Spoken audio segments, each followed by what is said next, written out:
साणंद तालुका पंचायत में भाजपा ने घोषित किए विभिन्न पदों के लिए आधिकारिक उम्मीदवार सभी पदाधिकारी निर्विरोध नियुक्त।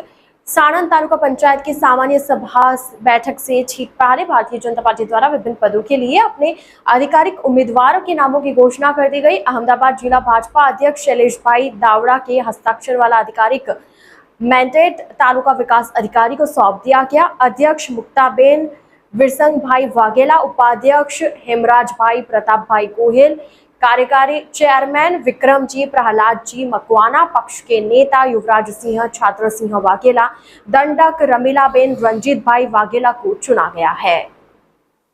ITN नेशनल की इस न्यूज में इतना ही। अन्य खबरों के लिए बने रहिए ITN नेशनल के साथ। नाम थी शुरुआत करजो। ओके कोई हेमराजभाई प्रतापभाई गोहिल मारू नाम है। भारतीय जनता पार्टी द्वारा मैंने जो प्रमुखने जवाबदारी आपी है और एम मैं साणंदना तमाम गामों में विकासना सारा एवं कामों था एवं प्रयत्नों करीश मैंने करता रहीश। ए साथ भारत माता की जय, वंदे मातरम।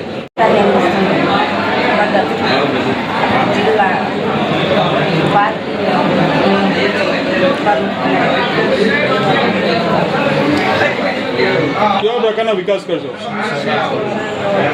રસ્તા, પાણી, પીવાના